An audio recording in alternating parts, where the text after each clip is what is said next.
Hello everybody, welcome to Pathfinders Academy for CAPF। जैसे कि आप सभी जानते हैं, हमने अभी एक नया कोर्स लॉन्च किया है जिसका नाम है फास्ट ट्रैक कोर्स। तो उस कोर्स में हम फिलहाल हिस्ट्री सब्जेक्ट पढ़ रहे हैं। So brief information about our academy. The 2018 year was the glory year for our academy. At that year there were 120 selections from our academy in CAPF services. This is a photo of our mentor doctor Prashant Jagtap sir. He is ex-assistant commandant CISF. About Dr. Jagtap, he is a passionate teacher, professional soldier and qualified doctor and psychologist. He is an MBBS MA psychology by qualification and pursuing MA security and defense law from Nalsar University of Law. He is author of 3 best-selling books for CAPF assistant commandant preparation for McGraw Hills publications. He joined CISF in 2014 after cracking UPSC CAPF Assistant Commandant exam in 2012 with All India rank 80. He has served in CISF for 5 years as Assistant Commandant. He has previously worked as a medical officer on a class 1 rank with Government of Maharashtra and as Assistant Lecturer in Forensic Medicine in RCSM Government Medical College, Kolhapur, Maharashtra. This is little information about me. I have 2 years experience in both online and offline. My name is Utkarsh Tamboli and I am preparing for the civil services examinations with history as an optional subject. तो last lecture में हमने देखा था about the Guptas and Vakatakas, especially their relationship in sense of matrimony and polity. तो आज हम भी उसका एक्सटेंशन देखेंगे या फिर उसका सक्सेशन जिसे कहा जाता है वो देखेंगे. तो जब गुप्तास रूल कर रहे थे कहाँ पे, मगधा में, तो मैंने कहा था कि there were the rise of new regional powers when there was the degradation of the Gupta empire. उसमें हमने देखा था मुखारिज नाम के कुछ लोग तैयार हुए थे जिनकी कैपिटल थी कन्नौज. कन्नौज में जिनकी कैपिटल थी. तो मुखारिज एंड कन्नौज के और वर्धनाज, इन दोनों में बाद में रिलेशन तैयार हुआ. क्यों? क्योंकि मगधा जो था उसका सिग्निफिकेंस जो था वो स्लोली डिक्लाइन होते चला गया और मुखारिज जो थे who were the earlier feudatories of the Magadha, उनका प्रोमिनेंस बढ़ना चालू हो गया. ओके, इनका प्रोमिनेंस बढ़ना चालू हो गया और गुप्तास का प्रोमिनेंस डिक्लाइन होना चालू हो गया. और इसकी वजह से हुआ क्या, ये पावरफुल थे ईस्टर्न साइड में और वर्धनाज पावरफुल थे वेस्टर्न साइड में. उसकी वजह से इन दोनों के बीच में भी एक रिलेशन तैयार हो गया था. हियर यू कैन सी ये वाला कन्नौज जो है, ये वाली प्लेस, यहाँ पे मुखारिज थे. तो अभी देखते हैं अबाउट द वर्धनाज, उनका राइज कैसे हुआ था. देयर वॉज वन पर्सन जिसका नाम है Prabhakar Vardhana. Prabhakar Vardhana was one of the chieftain in a Thanesar reason.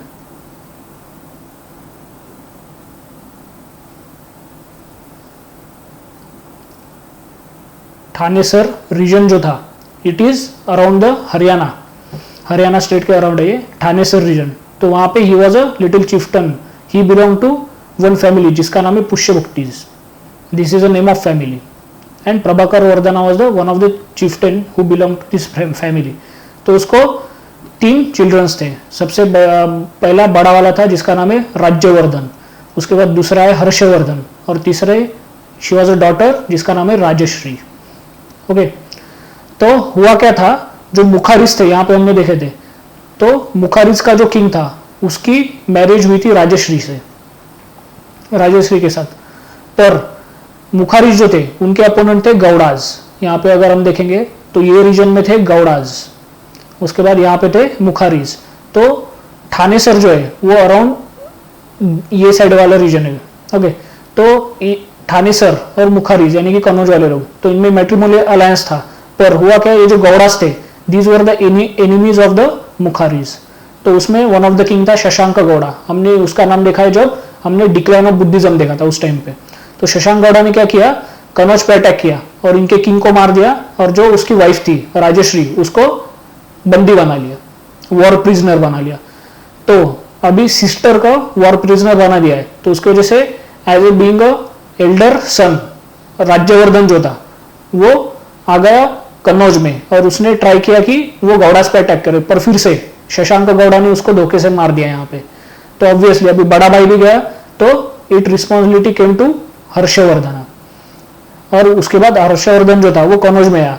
फिर पहले उसने क्या किया, कनौज में आया, पर उसी के साथ at the parallelly same time उसने यहाँ पे एक स्टेट था जिसको हमने देखा था कामरूप नाम का स्टेट था, यानी कि टुडेज आसाम, उस टाइम का कामरूप।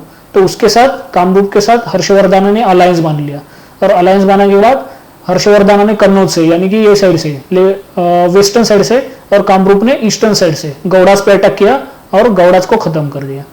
सो this was basic background of the rise of Harshavardhan in Kannauj. अगर बेसिकली इनकी फैमिली देखेंगे तो वो ठानेसर से बिलोंग करती थी, पर हर्षवर्धन को यहाँ पे आना पड़ा था। Okay, Harshvardhan earlier did belong from Kannauj. तो हर्षवर्धन को कहा जाता है द लॉर्ड ऑफ उत्तर पथा। हर्षवर्धन को कहा जाता है लॉर्ड ऑफ उत्तर पथा, यानी कि हमने जो दो एंशिएंट हाईवेज देखे थे, उत्तर पथा और दक्षिण पथा, उसका उत्तर पथा जो था नॉर्दर्न पार्ट, उसका लॉर्ड कहा जाता है। Then he place his capital at Kannauj. क्यों? क्योंकि ऑलरेडी मुखारी जो थे उन्होंने अराउंड 100 ईयर्स तक कन्नौज को प्रॉस्पर किया था, and this was the readymade settlement. तो उसकी वजह से वहां पे कैपिटल को इंस्टॉल करना हर्षवर्धन के लिए इजी था। Harshavardhan was defeated by Pulakeshin II of the Chalukya. Chalukya of the Vatapi कहा जाता है, या फिर Chalukya of the Badami. This is a place in Karnataka, Vatapi और बदामी। तो वहां पे चालुक्य डायनेस्टी थी, who were the successor of the Vakatakas. Vakatakas के बाद वहां पे चालुक्यास ने अपना जो टेरिटोरियल एक्सटेंशन था वो एक्सपांड कर दिया था वहां पे।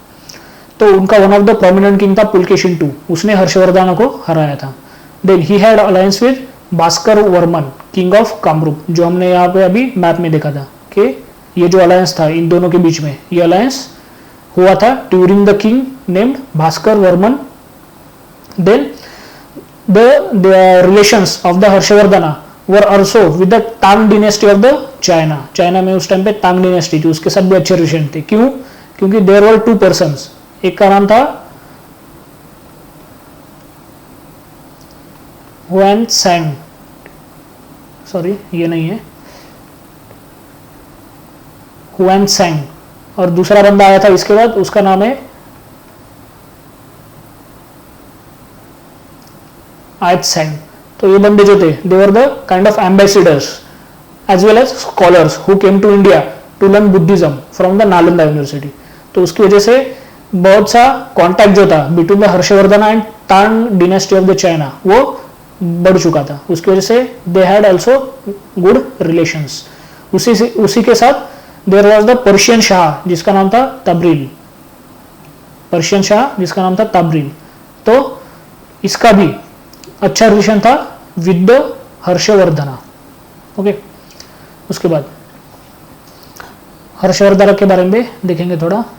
Harshvardhan was son of king Prabhakar Vardhan of the Thanesar Haryana. Okay, Thanesar Haryana का वो बेसिक ओरिजिन था उसका। उसके बाद he belong to Pushyabhuti family. Pushyabhuti clan भी कहा जाता है, फैमिली भी कहा जाता है इसको। Then it was also called as Vardhana dynasty. क्यों? क्योंकि उसके नाम के एंड में ये था वर्धना, उसी के साथ इसके नाम के एंड में भी ये था वर्धना, उसकी वजह से this was called as Vardhana dynasty also. Earlier he was Hindu but later embrace Mahayana Buddhism. Then he vowed to avenge his brother's murder and also rescue his sister, जो हमने अभी स्टोरी देखी थी उसके बारे में। For this he forge alliance with the Bhaskar Varman of a Kamarupa king. Kamarupa dynasty का वो बंदा था। Harsha and Bhaskar Varman march against the Shashanka who was a Gauda king. Ultimately Shashanka left for Bengal and Harsha became the king of Kannauj. वो कन्नौज का किंग बन गया और गौड़ास को फिर से बंगाल तक उन्होंने सीमित कर दिया वहां पे। उसके बाद on acquiring Kannauj Harsha United 2 kingdoms. कौन से थे? ठानेसर एंड कन्नौज। अब आप अगर ये मैप में देखेंगे, ऑब्वियसली अगर यहाँ पे एक किंगडम है और यहाँ पे एक किंगडम है, अगर इन दोनों को अगर उसने यूनाइट किया तो ये पूरा का पूरा एरिया जो था वो उसके अंडर आने वाला था। तो ऑब्वियसली उसका जो किंगडम था वो एम्पायर में कन्वर्ट होने ही वाला था। Then north India was divided into small states, mini small states. Harsha united many under his command.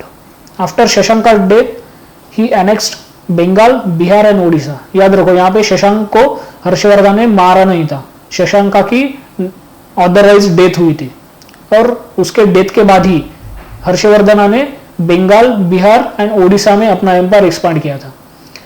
He also defeated the Vallabhi king in the Gujarat, उसका नाम था किंग ध्रुव भट्ट, वो वल्लभी किंग था, उसको भी हर्षा ने डिफीट किया था। Chalukyan king Pulakeshi two defeated Harsha in 618 to 619 AD, ये पीरियड में पुलकेशी टू ने चालुक्य किंग जो था उसने हर्षा को हराया था। This sealed Harsha's southern territorial limit as Narmada river, यानी कि इन दोनों में कॉम्प्रोमाइज हो गया था। यहाँ पे you can C Narmada river. So this became the territorial border between the southern state of the Deccan and northern state of the Harshavardhana. इसके ऊपर जो बाद में ट्राइपार्टिट स्ट्रगल देखेंगे हम, तो उस टाइम पे जो राष्ट्रकूटास वगैरह थे सिर्फ वही north of the Narmada river गए थे। उससे पहले ड्यूरिंग द चालुक्य कोई भी north of the Narmada river नहीं गया था। Why? Because this became the natural border between the northern empire and southern empire. Okay, then यहाँ पे you can see the Kamarup dynasty. Today's Assam part mainly वो इंक्लूड किया जाता है वहां पे। यहाँ पे थे गौड़ास और यहाँ पे थे कन्नौज। तो कन्नौज में हर्षवर्धन आके उसने कामरूप के साथ अलायंस किया और कामरूप के साथ अलायंस करके इधर से गौड़ास को अटैक किया हर्षवर्धन ने फ्रॉम द कन्नौज साइड, और फ्रॉम द राइट साइड और ईस्टर्न साइड कामरूप का जो किंग था भास्कर, उन दोनों ने इस पर अटैक किया और गौड़ा को खत्म कर दिया। और लेटर पीरियड में क्या हुआ, गौड़ा जो थे वो आज का जो बंगाल रीजन है तो यहीं तक सीमित थे। ओके, थोड़ा सा ये उड़ीसा का भी पार्ट उसमें आता था। और जब शशांक गौड़ा खुद मर गया, उसकी डेथ हो गई, तो उसके बाद ही कन्नौज का जो किंग था उस टाइम पे हर्षवर्धन, उसने ये एरिया को जीतना चालू कर दिया, ये वाला एरिया पूरा। ओके, उसके बाद here you can see Harsha's empire on his peak. ये एम्पायर का जो टाइम पीरियड है, जो पीक पे था वो था 621 एडी, यानी कि कॉमन इरा भी बोलते हैं इसको, सी कॉमन इरा, या फिर इसको हम एडी भी कह सकते हैं। ओके, सो यहाँ पे you can C kingdom of Kannauj. यहाँ पे जो डार्क एरिया है वो एरिया है उसके एक्चुअल कंट्रोल का, उसके बाद फेंट एरिया है वो है उसके इम्पैक्ट का, यानी कि वो एक्चुअल वहां पे डायरेक्ट कंट्रोल तो नहीं था पर वहां पे थोड़ा सा उसका इन्फ्लुएंस था। ओके, उसके बाद kingdom of Thanesar, you can see that kingdom of Thanesar. तो हर्षा ने क्या किया था, यहाँ पे कन्नौज और यहाँ पे ठानेसर, इन दोनों को यूनाइट किया था। Okay, then there was the rise of Gurjara Pratihara also. Gurjara Pratihara जो राजपूताना रीजन था उस टाइम का, तो वहां पे उनका राइज होना चालू हो गया था। At the same time in the south there was the rise of Chalukyan dynasty, जो हमने देखा था कि पुलकेशिन II ने यहाँ पे नर्मदा रिवर पे हर्षा को हराया था, उसकी वजह से this became the natural border. और यहाँ पे ये जो पूरा एरिया है, ये पूरा area this was the tribal area. अगर ये एरिया को हर्षा जीत भी लेता तो ये एरिया हर्षा के अंडर ज्यादा दिनों तक नहीं रह पाता, उसकी वजह से उसने यहाँ पे ध्यान नहीं दिया। Why? Because they were the war like tribes. और सबसे साउथ में at that time there was the rise of the Pallavas. और इसके बाद जो है हर्षा जब नॉर्थ में रूल कर रहा था और उसका रूल जो था वो स्टेबल हो गया था, तो साउथ में चालुक्य एंड पल्लवाज, इन दोनों में एनमिटी बढ़ना चालू हुआ था और इन दोनों में कंटिन्यूअसली कन्फ्लिक्ट्स होते थे एट द टाइम। ओके, उसके बाद there were 2 type of territories under Harsha. Harsha ने उसका जो टेरिटोरियल एक्सटेंट था उसको 2 पार्ट्स में डिवाइड किया था। सबसे पहले था डायरेक्टली अंडर हिम, यानी कि डायरेक्ट हर्षा का कंट्रोल। कहाँ पे था वो? सेंट्रल प्रोविंस में था, देन बंगाल में था, कलिंगा में था, राजपूताना में एंड गुजरात में, यहाँ तक उसका डायरेक्ट कंट्रोल था। और फ्यूडेटरीज यानी कि उसके छोटे छोटे सरदार जिनको लोकल लेवल पे रूल करने के लिए ऑटोनॉमी दी गई है, तो वो कहाँ पे थे? जालंधर, कश्मीर, कामरूप, सिंध एंड नेपाल, यानी कि नेपाल तक इसका टेरिटोरियल एक्सटेंट और वेस्ट में सिंध तक इसका टेरिटोरियल इन्फ्लुएंस बढ़ चुका था। Okay, even the feudatories were under the tight command of the Harsha. Harsha को पता था लोकल लेवल पे अगर ज्यादा ऑटोनॉमी दी जाएगी तो वो आगे चल के इसी के ऊपर रिवॉल्ट कर देंगे, तो उसकी वजह से इसने जो फ्यूडेटरीज थे उनके ऊपर टाइट कंट्रोल रखा था। Then Harsha's reign mark beginning of the feudalism in India. यहीं से एक्चुअल फ्यूडलिज्म चालू थे, पर फ्यूडलिज्म के जो ट्रेड्स है जो हमने देखे थे कल के लेक्चर में, वो चालू हुए थे during the Guptas and Vakatakas. Okay, इसके ट्रेड चालू है, पर ओरिजिनल फ्यूडलिज्म जो डे टू डे लाइफ में फंक्शनिंग उसका चालू होता वो होता during the Harsha. Okay, Harsha's reign mark beginning of the Indian feudalism. Huan Sang visited India during the Harsha's reign. He had given a very favorable account of the Harsha king, okay, and his empire. मतलब इसने बहुत detail तक account दिया है. Even उसने कहा है कि डे टू डे लाइफ में वहां पे जस्टिस किस प्रकार से होता था. Okay, then he praise his generosity and justice, जो मैंने अभी कहा था, generosity and justice. Then Harsha generously supported Nalanda university. ये जो यूनिवर्सिटी थी ये चालू हुई थी ड्यूरिंग द शकारादित्य यानी कुमारगुप्त उसके टाइम पे. Then he had a good tax structure जो कि इनहेरिट हुआ था from the Mauryas from the Guptas. वो ऑलरेडी वहां पे इस्टेब्लिश था. Then the tax was 1/4 of the all taxes were collected where used for charity. यानी कि जो पूरे टैक्सेस होते थे, फॉर एग्जाम्पल अगर 100 रुपीज का अगर टैक्स आता है तो उसका 1/4 यानी कि 25 रुपीज जो था वो स्पेशली चैरिटी के लिए खर्च किया जाता था एंड फॉर कल्चरल पर्पज. इन दोनों के लिए जो 1/4 पार्ट था वो खर्च किया जाता था from the taxes. Then he was a competent military conqueror and able administration. ये हमने देखा ही है क्योंकि उसने पूरे नॉर्दर्न इंडिया को यूनाइट कर लिया था after the decline of the Gupta. उसकी वजह से ही was a competent military conqueror and able administrator. Then he was last king to rule over the vast empire in India. इसके बाद डायरेक्टली जब मुगल्स आते तभी इंडिया इतने बड़े पैमाने पे यूनाइट होता है. इसके बाद जब तक मुगल नहीं आता तब तक इंडिया पॉलिटिकली यूनाइट नहीं हुआ था. Before the invasion bye Muslims, ये मुस्लिम्स में भी स्पेशली अगर देखेंगे तो मुगल्स ही थे. सल्तनत भी था ड्यूरिंग द अलाउद्दीन खिलजी वगैरह, पर सल्तनत फिर से डिक्लाइन हो गया था. उसमें भी लोदीज और बाद में सूरी, शेरशाह सूरी, जिनको हम अफगान भी कहते हैं, इन दोनों में झगड़ा चालू हुआ था. उसकी वजह से फिर से वो यूनिफिकेशन जो था, पॉलिटिकल यूनिफिकेशन, वो डिक्लाइन हुआ था. And after the arrival of Mughal, अब मुगल में भी और स्पेसिफिकली देखेंगे तो उसमें भी है अकबर, उसके टाइम पे इसका यूनियन चालू हुआ था. ओके, उसके बाद देखेंगे territorial division during the Harshvardhan period. The rule eight that time was practically egalitarian despotism. अब इसका मीनिंग क्या है इगैलिटेरियन डेस्पोटिज्म? इगैलिटेरियन यानी कि इक्वेलिटी, यानी कि अगर कोई भी डिसीजन लेना है तो सबका ओपिनियन इक्वली डिसाइड किया जाएगा. और डेस्पोटिज्म का मीनिंग क्या है? एक ही बंदे के अंडर पावर होगी पूरी, एक ही बंदा पूरे पावर को कंट्रोल करेगा. इन शॉर्ट अगर बोला जाए इगैलिटेरियन डेस्पोटिज्म मतलब सबके ओपिनियन को यहाँ पे वैल्यू थी, पर अल्टीमेट डिसीजन जो था वो लेने वाला था किंग. एंड जो काउंसिल ऑफ मिनिस्टर या फिर जो ऐसे लोग जो एडवाइस देने वाले थे, द एडवाइस ऑफ दैट या फिर those persons was only a recommendation not a decision. यानी कि वो लोग जो थे किंग को सिर्फ रिकमेंड कर सकते थे, वो कोई डिसीजन दे नहीं सकते थे. अल्टीमेट डिसीजन था वो किंग ही लेता था. और ये सिस्टम जो थी इसी को कहा जाता है इगैलिटेरियन डेस्पोटिज्म. ओके, उसके बाद हर्षा जो था उसने उसके एम्पायर को टेरिटोरियल डिवीजन में कन्वर्ट किया था. सबसे ऊपर था किंगडम, राज्य. उसके बाद था बुक्तीज यानी कि प्रोविंसेस. उसके बाद था विषयाज, डिस्ट्रिक्ट्स. देन पातकाज यानी कि तालुकाज. एंड सबसे लास्ट में ग्रामा. यहाँ पे भी grama is a lowest administrative unit. उसके बाद हर्षवर्धन ने 2 काउंसिल्स का इनॉग्रेशन किया था और 2 काउंसिल्स की मीटिंग उसने खुद बुलाई थी. सबसे पहली काउंसिल थी कनौज की.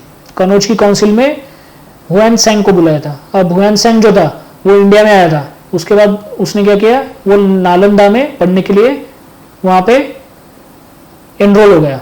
उसके बाद जब नालंदा से वो बाहर निकला, then he became the scholar of the Mahayana Buddhism. Mahayana Buddhism का वो स्कॉलर बन गया. और उस टाइम पे क्या था, there were the debate between multiple religions. तो डिबेट से वो सुपेरियरिटी वहां पे दिखाते थे. ओके, वहां पे कोई मार्केट नहीं होती थी 2 रिलीजन्स में, वहां पे प्रॉपर स्टैंडर्ड डिबेट होती थी टू क्या बोल सकते हैं, to claim the superiority between the 2 religions. तो कनौज में एक ऐसी काउंसिल हर्षवर्धन ने बुलाई थी for the Hwan सैंग who was a Mahayana Buddhist. तो यहाँ पे हुआ क्या, हर्षवर्धन के खिलाफ एक कॉन्स्पिरेसी हुई थी. और ऐसा कहा जाता है कि देयर आर द 500 ब्राह्मण्स जिन्होंने कॉन्स्पिरेसी की थी, जहां पे हर्षवर्धन को जान से मारने का एक फेल्ड अटेम्प्ट उन्होंने किया था. ऑब्वियसली ये जो 500 पीपल्स थे इन्हें तो उसी टाइम पे कैपिटल पनिशमेंट दी गई। पर हुआ क्या, ये अटेम्प्ट की वजह से हर्षवर्धना की जो उसकी खुद की एक इमेज थी कि ही वॉज इनविंसिबल, तो ये इमेज डिक्लाइन हो गई थी। तो फिर से ये इमेज को बढ़ाने के लिए उसने सेकंड काउंसिल बुलाई थी प्रयाग में, यानी कि इलाहाबाद में, फॉर हिमसेल्फ। क्यों? क्योंकि कन्नौज में उसके ऊपर अटैक हुआ था। तो बाकी जो नोबेल्स थे या फिर बाकी फ्यूडेटरीज थे या सरदार थे, उनको लगता था कि हर्षवर्धना जो है उसका पावर कम हो रहा है। तो reclaim his power, he again gathered new second council, जिसका प्लेस था प्रयाग, एक कन्नौज में और सेकंड प्रयाग में, याद रखो। और दोनों का पर्पस अलग था, एक था हुआन सांग के लिए, दूसरे का था फॉर हिमसेल्फ। अभी देखते हैं administration. The king during the Harshavardhana was a hereditary post. Okay. The military के लिए हर्षवर्धन ने मल्टीपल डिविजन्स किए थे। सबसे पहला था elephant, then camel for the first time, याद रखो। नॉर्थ इंडिया में for the first time this division came, camel. ये जनरली राजपूताना या फिर रेगिस्तान वाला वो जो रीजन होता है, डेजर्ट वाला, वहां पे होता था। For the first time in north India this came. Then cavalry and infantry. The council of minister called as mantri parishad. यहाँ पे हमने देखा था कि there were some peoples who used to advise the king, और उसकी वजह से यहाँ पे ईगैलिटेरियन डेस्पोटिज्म कहा जाता है। ओके। तो ये जो ईगैलिटेरियन डेस्पोटिज्म था, इसमें डायरेक्टली पार्टिसिपेट करने वाले लोग कौन थे? It was the council of ministers. Then there was a post Kumaramatya, उसका काम था सुप्रीम सिविल ऑफिसर, यानी कि वो आज के कैबिनेट सेक्रेटरी जो होते उसके टाइप का वर्क करता था। उसके बाद महासंधि विग्रह, यहाँ पे हमने देखा था संधि विग्रह मतलब क्या है उसका, और फिर से यहाँ पे महा लगा, इसका मीनिंग भी हमने लास्ट लेक्चर में देखा है। यानी कि he was a minister of war and peace. In short इसको कह सकते हैं the minister of foreign affairs. Okay. Then Simhanda means commander in chief. Makshapatalika यानी chief accountant officer. Kayastha scriber. अब ये जो कायस्था है ये यहाँ पे एक पोस्ट थी, but in later period Kayastha जो है it became the new caste, ये एक कास्ट बन गई थी कायस्था। आज के टाइम पे भी दिस कास्ट एग्जिस्ट्स। ओके। उसको कहा जाता है scribers. Then he made 4 parts of his expenditure, वो देखते हैं अभी। He made 4 parts of his expenditure, और 4 पार्ट में से एक पार्ट जो हमने देखा था 25th of the total tax, वो देता था आर्ट एंड कल्चर को एंड पिलग्रिमेज को। ओके। उसके बाद ही रोट बुक्स, कौन से books?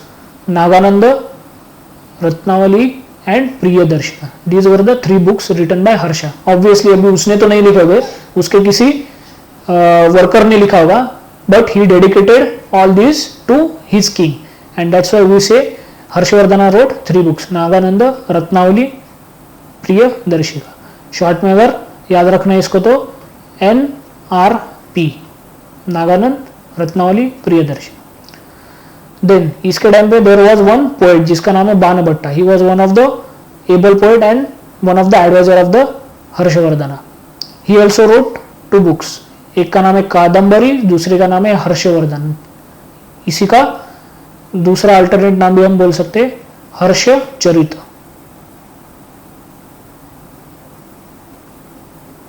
Harshacharita, this was also book written by Banabhatta, इसी को शॉर्ट में बाना भी कहते हैं। ओके। देन इसी के टाइम पे there was one another writer जिसका नाम है मौर्य। ओके। ये एक राइटर था, इसने बुक लिखा है Surya Shataka and Aryamuktamala. Surya Shataka and Aryamuktamala were written by Maurya who was also in court of the Harsha. तो अब देखते हैं इसके बाद the regional state during the Guptas. जब गुप्ताज का डिक्लाइन हो रहा था, यानी कि लेटर गुप्ताज जब चालू हुए थे, ऊपर नॉर्थ से हुनाज का इन्वेजन हो रहा था इंडिया में, उस टाइम पे रीजनल स्टेट कौन से थे? सातवानाज हमने देखा था, सातवानाज डेक्कन में। तो उसके बाद उन्होंने क्या किया, डेक्कन को यूनाइट किया था। पर फिर से जब सातवानाज का डिक्लाइन हुआ, डेक्कन फिर से डिवाइड हो गया इन द 2 पार्ट। नॉर्थ में वाकाटकाज ने उसकी प्लेस ली, और वाकाटका से सक्सेसर बने चालुक्य ऑफ द बदामी और the Chalukya of the Vatapi. Chalukya of the Badami और चालुक्य ऑफ द वाटापी, ये 2 सक्सेसर बने वाकाटकाज के। ओके। उसके बाद साउथ में, साउथ का जो डेक्कन का डिवीजन था, वहां पे सातवानाज को टुक ओवर किया था बाय इक्ष्वाकुज। और इसी टाइप पे पैरेलली डीप साउथ जो था, जहां पे हमने देखा था earlier Cholas, Pallavas and lighter Cholas, ये जो थे इनका रेन हुआ था। अब ये जो डीप साउथ है इसमें हम सिर्फ एक ही पार्ट देख रहे हैं, कौन सा, तमिलनाडु वाला, ये वाला, ये इंडिया है, तो हम सिर्फ यही पार्ट देख रहे हैं। कहाँ पे, डीप साउथ का ये जो पॉइंट है, ये पॉइंट में एक्चुअल में डीप साउथ में तीनों स्टेट आते जो मैंने कहा था। यहाँ पे थे चेराज, नीचे थे पांड्याज और यहाँ पे थे चोलाज। ओके, तो हम फिलहाल इसी पार्ट के बारे में देख रहे हैं। तो यहाँ पे कौन था, सबसे पहले चोलाज था, मैंने पहले भी अर्लियर लेक्चर में कहा था। उसके बाद चोलाज को टुक ओवर किया कि इन्होंने पल्लवाज ने, पल्लवाज और ये जो चालुक्यस थे इन दोनों के बीच में बहुत सारे झगड़े हुए थे। उसके बाद पल्लवाज का डिक्लाइन हुआ था और उसके बाद फिर से जो चोलाज थे जो टोटली खत्म नहीं हुए थे उनका लाइटर पार्ट चालू थे, लाइटर चोलाज, जिस टाइम में चोलाज की जो नेवी है सबसे ज्यादा पावरफुल थी और बे ऑफ बंगाल जो था उसको कहा जाता था चोलाज लेक। तो अभी देखते हैं अबाउट द पल्लवा, उसके कौन से इंपॉर्टेंट किंग। सबसे पहले इंपॉर्टेंट किंग है उसका नरसिम्हन वन, इसी को कहा जाता है नरसिम्हा वर्मन, नरसिम्हा वर्मन वन भी कहा जाता है या फिर Narasimhan one. Okay, he defeated Chola, Chera, Pandya and Sri Lanka also, यानी कि ही was one of the prominent king. He build Mamallapuram, Mamallapuram इसी का अल्टरनेट नाम है महाबलीपुरम, महाबलीपुरम, मामल्लापुरम या महाबलीपुरम। अब ये मामल्लापुरम नाम क्यों रखा, because Narasimha was the wrestler और रेसलर को कहा जाता है मल्ल, ये जो है ना ये वर्ड मल्ल, उसके वजह से उसने नाम रखा था इस प्लेस का Mamallapuram. This place also mention in the text of the Hiuen Tsang, जो हर्षवर्धन के टाइम पे नॉर्थ में आया था। इसके बारे में कहा जाता है Narasimha Varman was the honest, learn and educated king. He was the follower of the Vedic religion, he was the follower of the Vedic religion. अब यहाँ पे आप देख सकते हैं क्लियरली कि साउथ इंडिया में उस टाइम पे क्या चल रहा था। यहाँ पे कलिंगा था, ये हटा नहीं, यहाँ पे था वेंगी, यहाँ पे विष्णु कुंडिन जो थे उनका राज था, कलिंगा में ईस्टर्न गंगाज का राज था, वेस्ट में कदम्बाज, अलूपा, वेस्टर्न गंगाज। या अभी यहाँ पे देखो कंफ्यूज नहीं होना है, ये जो गंगाज है these are called as western Gangas और यहाँ पे जो है कलिंगा वाले उनको कहा जाता है ईस्टर्न गंगाज, गंगाज ईस्टर्न गंगाज। उसके बाद यहाँ पे थे चेराज, यहाँ पे थे पांड्याज। तो सिर्फ ये वाला जो रीजन है ये वाला रीजन ही चेंज हुआ था फ्रॉम द चोलाज। चोलाज यहाँ पे अर्लियर रूल करते थे, उसके बाद पल्लवाज आए, फिर से यहाँ पे लाइटर चोलाज आए। ओके, तो सेकंड प्रोमिनेंट किंग है जिसका नाम है नरसिम्हन टू या फिर नरसिम्हा वर्मन टू। उसके बाद सिग्निफिकेंट किंग आता है जिसका नाम है परमेश्वर वर्मन वन या फिर इसी को कहा जाता है परमेश्वर वन।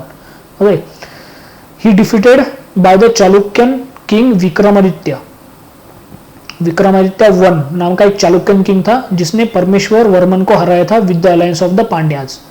पांड्याज ने अलायंस किया था विद परमेश्वर वर्मन, यानी कि चालुक्यज ने इधर से अटैक किया था, पांड्याज ने इधर से अटैक किया था। किस पे, Parameshwar Varman who was a king of Pallavas. Then he was again defeated by Vikramaditya two in 8th century AD. 8th century AD में फिर से विक्रमादित्य टू नाम का एक सक्सेसर था चोलाज का, सॉरी चालुक्यज का। तो चालुक्यन सक्सेसर विक्रमादित्य टू ने फिर से एक बार पल्लवाज को हराया था। उसी टाइम पे फिर से पल्लवाज का किंग कौन था, परमेश्वर वर्मन वन। उसके बाद लास्ट सिग्निफिकेंट किंग आता है पल्लवाज का, उसका नाम है Nandi Varman. He defeated and Kanchi was ransacked. Kanchi जो था, कांचीपुरम कहा जाता है इसको actually, it was the capital of the Pallavas. Pallavas की जो कैपिटल थी वो थी कांचीपुरम। तो कांचीपुरम को इसके दुश्मनों ने यानी कि चालुक्यज एंड पांड्याज ने हराया था और कांची को रैंसैक किया था, यानी कि कांचीपुरम जो कैपिटल थी उसको लूटा था। Then Pandya extended and at last Aditya Chola striked last nail in coffin of the Pallavas. Cholas जो थे अर्ली चोलाज उनका वन ऑफ द डिसेंडेंट था आदित्य चोला। तो जब पल्लवाज वीक हो चुके थे तो आदित्य चोला ने एट द एंड पल्लवाज पे फाइनल अटैक किया और खुद को एंड खुद की फैमिली को यानी कि चोला फैमिली को वहां का फिर से किंगशिप दिलवा दिया। Conflict between Chalukya and Pallava, सबसे one of the continuous recurrent conflict जो थी साउथ इंडिया में वो थी between the Chalukya and Pallava. तो कॉन्फ्लिक्ट किस लिए थी, कृष्णा तुंगभद्रा दोआब के लिए मेन इनकी कॉन्फ्लिक्ट होती थी। अभी कृष्णा तुंगभद्रा दोआब जो है वो एक्चुअली कृष्णा रिवर ये साइड से ऐसी जाती है, और तुंगभद्रा रिवर जो वो इसकी ट्रिब्यूटरी है, वो यहाँ से जाती है ऐसी, और यहाँ पे कहीं तो मिलता है वो। तो ये वाला बीच वाला जो रीजन है पूरा, this is called as Krishna Tungabhadra doab. और ये doab one of the fertile land है साउथ इंडिया की, आफ्टर द कृष्णा गोदावरी दोआब। गोदावरी जो है वो यहाँ से ऐसे आती है, और this is the Krishna Godavari doab. Okay, तो कृष्णा तुंगभद्रा दोआब के लिए चालुक्य एंड पल्लव के बीच में कंटिन्यूसली वॉर होते थे। Pulakeshin II was the one of the prominent king at that time। हमने देखा था इसने हर्षा को भी हराया था। उसके टाइम पे एक पोएट था उसके कोर्ट में जिसका नाम था रवि कीर्ति। रवि कीर्ति नाम का पोएट था। ही कैप्चर्ड वेंगी। वेंगी जो है यहाँ पे यू कैन सी, उसमें उस टाइम पे थे विष्णु कुंडिन्स, यानी कि इसने विष्णु कुंडिन्स को हराया था। And captured this by Chalukya. तो उसके बाद हुआ क्या, चालुक्य का जो एक छोटा भाई था नरसिम्हा, सॉरी पुलकेशिन II का जो छोटा भाई था उसका नाम था विष्णुवर्धन। तो विष्णुवर्धन को फिर से वेंगी के उसने किंगशिप दिलाई थी। किसने? पुलकेशिन II ने। तो इसके वजह से हुआ क्या, there was the division between two Chalukyas. एक था original Chalukya, Chalukya of the Badami, और दूसरे थे चालुक्य ऑफ द वेंगी। याद रखो, there were the two Chalukyas contemporary ruling in the south India. एक थे चालुक्य ऑफ द बदामी यानी कि ओरिजिनल चालुक्य, और second were the Chalukya of the Vengi. और इसके बाद आते हैं जिनको कहा जाता है लैटर चालुक्यस।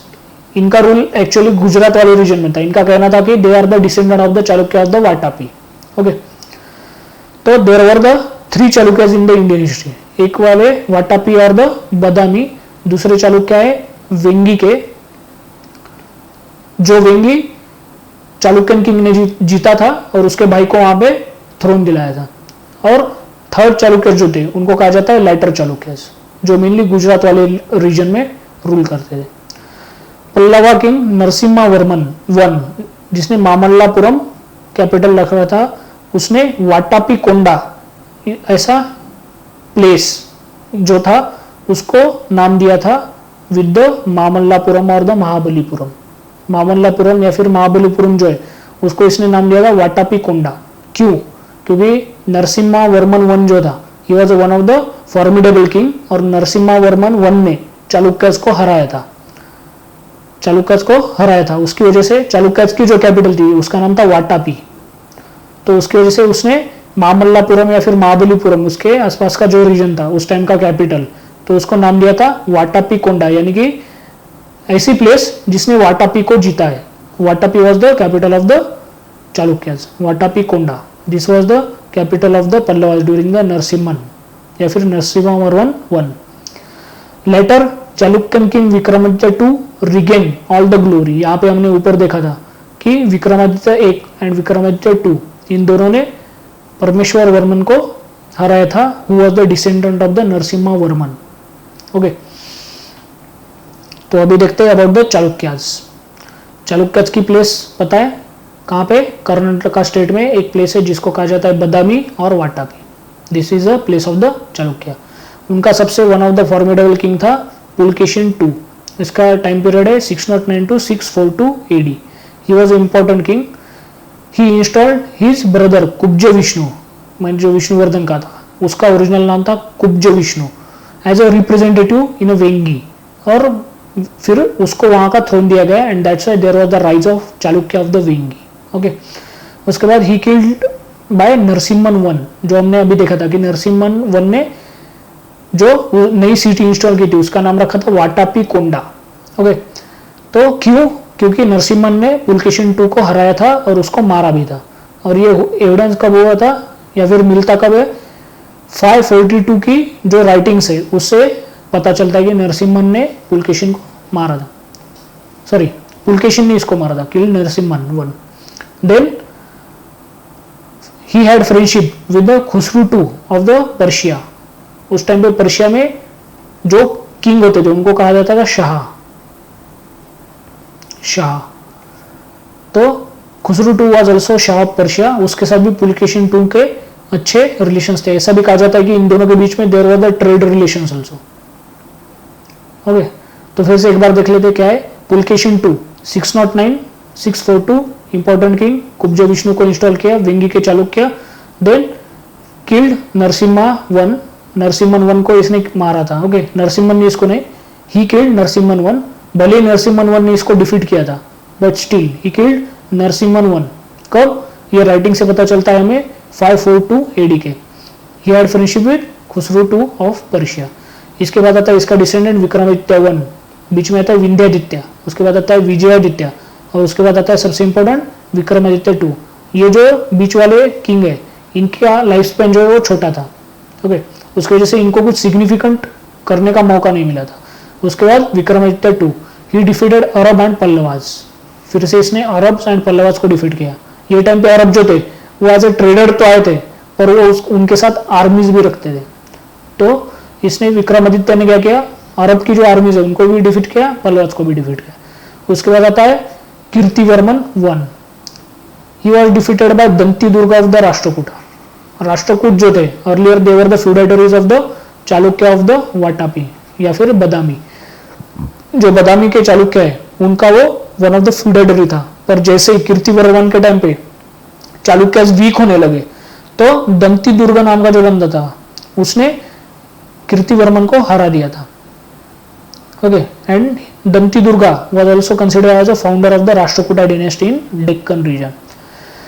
उसके बाद सबसे इंपॉर्टेंट आर्ट एंड कल्चर का जो ट्रांसफॉर्मेशन हुआ था यहाँ पे वो हुआ था ड्यूरिंग द कीर्तिवर्मन। क्या हुआ था, Vesara style of the temple जो थे इसके टाइम से होना चालू हो गया, and during the Rashtrakutas Vesara style of the temple were at their peak, okay.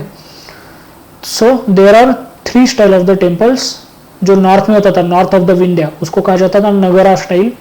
जो डेक्कन में होता था उसको कहा जाता था वेसरा स्टाइल, और जो साउथ में होता था, साउथ ऑफ द कर्नाटका, उसको कहा जाता था द्रविड़ा स्टाइल, ओके। तो नगरा स्टाइल और द्रविड़ा स्टाइल इन दोनों का जो फीचर का कॉम्बिनेशन था, it can be seen in Vesara style, and that Vesara style was started during the later Chalukyas, especially during Kirtivarman I. Temple and other things during the Chalukya and Pallava. अभी पल्लवा ने कौन से temple important construct किए, Rath temple, shore temple and Kailashnath temple. Chalukya के time पे ऐहोल नाम की city है in the Karnataka, this is called as temple city, क्योंकि वहां पे मोर देन 500 टेम्पल्स है ऐसा कहा जाता है। That's why this is called as temple city. Then Pampanath temple, Virupaksha temple. These were the temples constructed by the Chalukyas. There was the rise in Jaina trade. So Jaina trader also built some temple for the Jaina Tirthankaras or Jaina monks. There was the expansion in rural area. Rural area में यहाँ पे expansion हुआ था, यहाँ पे urbanization नहीं हुआ था, okay. Then there was the rise in Ghatikas and Mathas, who were considered as a educational institution at that time. क्यों? क्योंकि उस टाइम पे जो साउथ के जितने भी किंगडम्स थे वो मेनली वैदिक ट्रेडिशन को फॉलो करते थे, और वैदिक ट्रेडिशन में वेदास वगैरह उन चीज़ों को ज़्यादा महत्व दिया जाता है, and that's why there was the starting of the Ghatikas and Mathas, जिनमें मेनली ये चीज़ें पढ़ाई जाती थी। And due to that Ghatika and Mathas were emerged as a educational institution at that time. Then majority of the people followed Vedic religion, but they were the tolerant, okay. Then यहाँ पे भी divinity kingship आई थी, यानी कि किंग जो थे, राजा जो था, वो खुद को किंग का बेटा या फिर किंग की शैडो, जो टोटल किंग की फैमिली होती थी, उसको डायरेक्टली गॉड के साथ जोड़ता था, गॉड। और ऐसा कहता था कि गॉड जो है उसने डायरेक्टली किंग को यहाँ पे अपॉइंट किया है, यानी कि किंग की जो फैमिली है वो डायरेक्टली गॉड ने ही बनाई है, ओके। और गॉड हमेशा उसके साथ रहेगा इन द शैडो, या फिर वो गॉड जो है उसकी पावर जो है वो पूरी की पूरी थ्रोन में रहेगी। तो this is the concept of the divinity kingship. ये सेम हमने देखा था ड्यूरिंग द कुशानाज। कुशानाज जो किंग थे वो भी खुद को गॉड का बेटा या फिर गॉड का बिलोव्ड कहते थे। सो डिविनिटी किंगशिप। अभी इसके पीछे का कॉज क्या है? सबसे इंपॉर्टेंट जो कॉज है वो है अबाउट द लेजिटिमिटी या फिर लेजिटिमसी।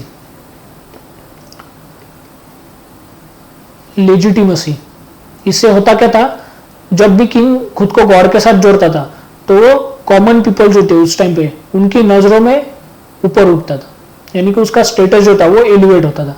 और जो भी कॉमन पीपल है वो हमेशा बड़े लोगों की बात मानते थे। क्यों? क्योंकि जो बड़े लोग हैं उनके बैकग्राउंड में क्या है, गॉड की पावर है, उसकी वजह से। So this is the concept of the divinity kingship. Then again village and local level जो भी एडमिनिस्ट्रेशन था वो ऑटोनॉमस था, there was the autonomy at the village and local level.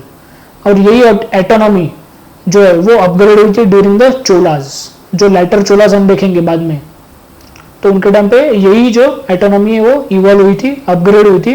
और उस टाइम पे जो लोकल लेवल के जो भी एडमिनिस्ट्रेटिव काम थे या फिर एडमिनिस्ट्रेटिव काउंसिल थे, वहां हर जगह पे इलेक्शन जो थे उसकी ट्रेडिशन चालू होती थी। क्यों? क्योंकि ऑलरेडी वहां पे लोकल लेवल पे ऑटोनॉमी थी, इसी को अपग्रेड किया चोलाज ने। और उस टाइम पे there was the starting of the new trade जिसको इलेक्शन कहा जाता था। और वहां पे जो मेनली एल्डर पीपल्स थे वो इलेक्ट होके जाते थे। ओके, उसके बाद सोशल स्ट्रक्चर। सोशल स्ट्रक्चर में the society at that time was priestly dominant. Why? Because they were the follower of the Vaidik tradition, और वैदिक ट्रेडिशन में प्रीस्ट को ज्यादा इंपॉर्टेंस दिया गया है।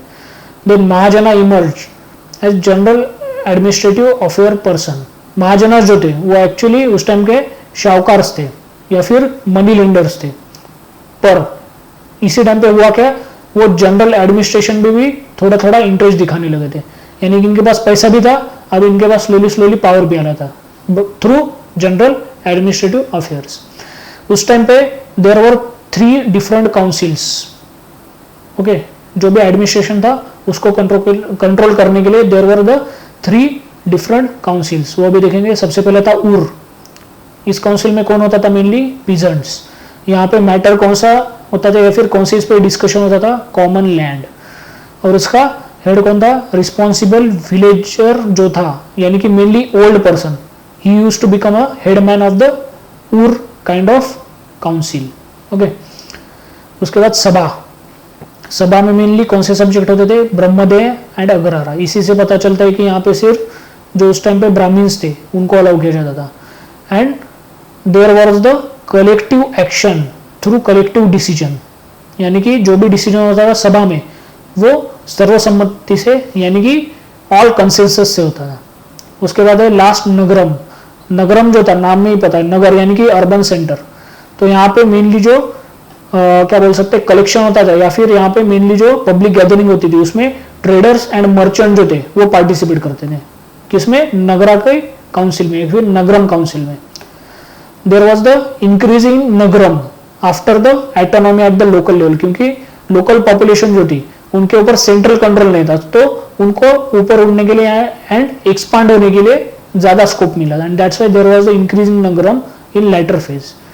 There was the better organisation in the Nagaram council then these two. Obviously जिनके पास पैसा है उनके पास एक्सपेंडिचर करने की ज्यादा पावर होती है, और अगर बेटर एडमिनिस्ट्रेशन होगा तो ज्यादा एक्सपेंडिचर होगा, और जिनके पास वेल ज्यादा होगी वो ये अफोर्ड कर सकते हैं। Okay, so these were the 2 important basic councils and this was the one important urban council.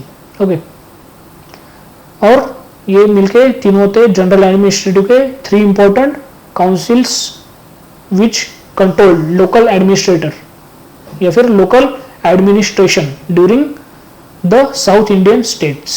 Okay, अब देखते हैं about the चोलाज। हमने इससे पहले के स्लाइड में देखा था there was the change in the ruling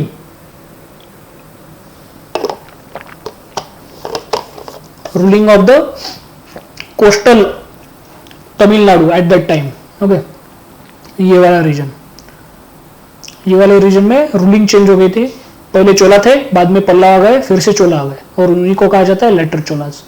इनका टाइम पीरियड जो है लेटर चोलास का वो है 9th century to 12th century AD. इतनी पीरियड तक उन्होंने वहां पे राज किया था। इनका जो one of the important king है, his name is Vijayalaya. He reign during 850 AD. 850 AD के टाइम पे he used to rule. He was defeated by Krishna III of the Rashtrakuta. अब यहाँ पे देखो, हमने पहले यहाँ पे देखा था, यहाँ पे था चालुक्य, उस टाइम पे यहाँ पे थे पल्लवाज। चालुक्य के टाइम पे यहाँ पे पल्लवाज थे, फिर चालुक्यज को टेक ओवर किया था किसने? राष्ट्रकूटाज ने, और पल्लवाज को टेक ओवर किया था फिर से लेटर चोलाज ने, यानी कि both were the Rashtrakutas and later Cholas were the contemporary at that. Okay, then उसका डिसेंडेंट आता है सबसे सिग्निफिकेंट, उसका नाम है राजराजा। उसका टाइम पीरियड है 985 टू 1014 एडी। एंड उसका बेटा जिसका नाम था राजेंद्र, इसका टाइम पीरियड है 1014 टू 1044 एडी। तो इन दोनों ने कुछ कलेक्टिव कंस्ट्रक्टिव वर्क किया था उस टाइम पे। तो there was the establishment of Raja Rajeshwar temple at the Tanjore by his son, जिसका नाम था राजेंद्र। राजेंद्र ने खुद के फादर के लिए राजा टेम्पल जो था तंजौर में वो कंस्ट्रक्ट किया था। और इससे पहले हमने देखा था कि साउथ इंडिया में there was the concept of the divinity kingship, यानी कि किंग ही गॉड है या फिर king is a son of god या फिर शैडो ऑफ गॉड, ऐसा कुछ। तो ये जो डिविनिटी किंगशिप थी, इसी के चलते राजेंद्र जो था उसने राजा जो था उसके नाम के ऊपर राजा राजेश्वर टेम्पल जो था तंजौर में कंस्ट्रक्ट किया था। ओके, देन गनगायकोंडा चोलापुरम नाम की एक नई सिटी भी यहाँ पे इंस्टॉल की थी। किसने? राजेंद्र ने। गंगाईकोंडा चोलापुरम। अब इसका फीचर क्या है? ये जो चोलापुरम है, ठीक है, ये चोला को डिटरमाइन करता है, फिर चोला को मेंशन करता है यहाँ पे। पर गंगाईकोंडा जो है, एक्चुअल में हमने देखा था कि यहाँ पे गंगाज थे, जिनको कहा था हमने वेस्टर्न गंगाज, और यहाँ पे जो थे वो उनको कहा था ईस्टर्न गंगाज, जो कि मेनली ओडिशा वगैरह वो साइड में रूल करते थे। ओके, तो ये जो वेस्टर्न गंगाज थे, जब चोलाज ने इनके ऊपर अटैक किया और इनको जीत लिया, तो फिर इन्होंने as a trophy Gangaikonda Cholapuram नाम की एक सिटी इंस्टॉल की थी, और ये सब हुआ था under the king Rajendra. Then Cholas lake, सबको पता है, मैंने कहा था ये जो बे ऑफ बंगाल था, चोलाज की नेवी इतनी पावरफुल थी, इतनी स्ट्रांग थी कि उन्होंने ये पूरे बे ऑफ बंगाल पे राज करना चालू कर दिया। यहाँ के सारे ट्रेड रूट्स वगैरह सभी को कंट्रोल करना चालू कर दिया, and that's why Bay of Bengal was called as Cholas lake. और उसके बाद फिर से यहाँ पे अगर आप देखोगे तो यहाँ पे हमारे अंडमान निकोबार आइलैंड्स है, और यहाँ पे जावा सुमात्रा आइलैंड जो है वो चालू हो जाते हैं, and these are the part of Indonesia. तो वहाँ पे उस टाइम पे एक रूलिंग पार्टी रूल कर रही थी जिसका नाम है श्रीविजया। तो होता क्या था, ये जो बीच वाला स्पेस है, ये this was the space, and even today this is a space for the trade with the eastern, south east and eastern Asia.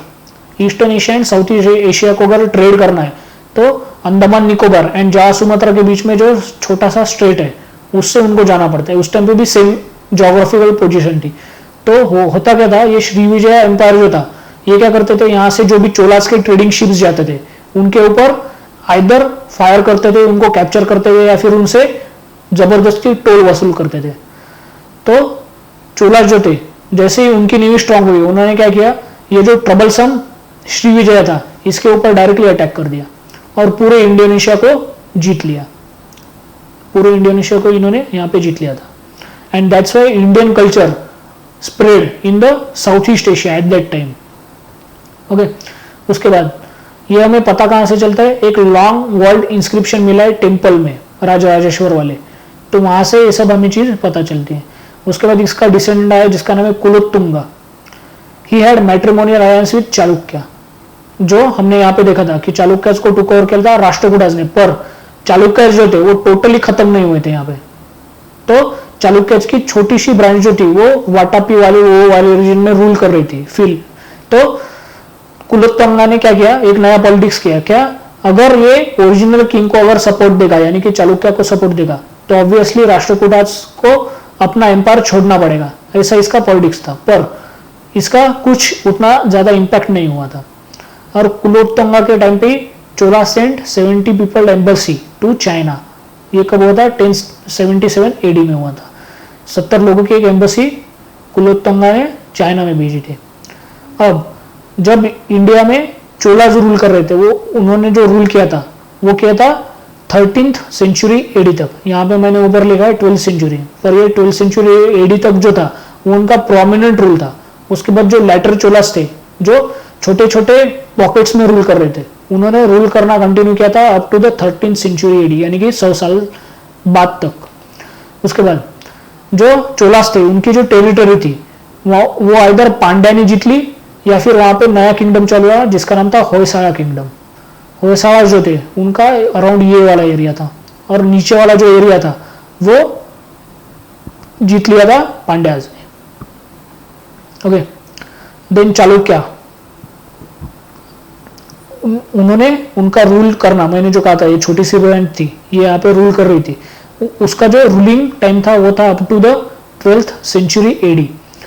तो चालुक्यास के डिक्लाइन के बाद वो जो एरिया था वो इधर यादवाज ने और होयसाळाज ने जीत लिया, यानी कि यादवाज जो थे उनकी कैपिटल थी देवगिरी, जो औरंगाबाद में है फिलहाल, महाराष्ट्र का डिस्ट्रिक्ट है औरंगाबाद वहां पे। तो वहां पे there was the rise of Yadavas. तो ये वाला ऊपर का एरिया जो है वो यादवाज ने जीत लिया, और हमने कहा था ये होयसाळाज का एरिया था, तो नीचे का एरिया जो है साउथर्न एरिया वो होयसाळाज ने जीत लिया। उसके बाद राष्ट्रकूटा, उनका रूल था 11th AD तक, राष्ट्रकूटाज जो ये साइड में रूल करते थे उस टाइम पे। तो उनका सक्सेशन हुआ कल्याणी चालुक्य में। एक्चुअल में हुआ क्या था, राष्ट्रकूटा ने उनका एम्पायर पूरे ये वाले रीजन तक फैलाया था, पूरा नॉर्थ इंडिया तक, वो कन्नौज तक भी जाके आए थे। तो ये वाले रीजन में क्या हुआ, after the weakening of the Rashtrakuta empire, जो कल्याणी नाम की प्लेस है गुजरात वाले वो रीजन में, जो एरिया ये पूरे अंडर आता है, ओके। तो वहां पे चालुक्य जो थे उनका रूल चालू गया। तो इनका ऐसा कहना था कि they are the descendant of the these Vatapi Chalukyas, और उसकी वजह से उन्होंने उनके डिनेस्टी का नाम रखा था चालुक्यन डिनेस्टी, और उसकी वजह से डिफरेंशिएट करने के लिए फ्रॉम द ओरिजिनल चालुक्यज उनको कहा जाता है कल्याणी चालुक्य।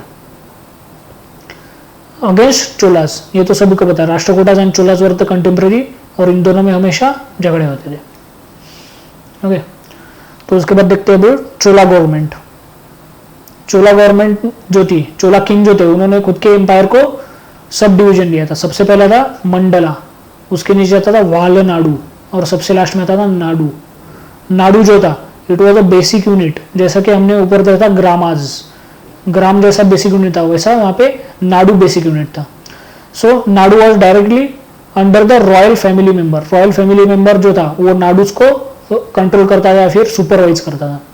जो किंग था ऑब्वियसली वो हेरिडेटरी था।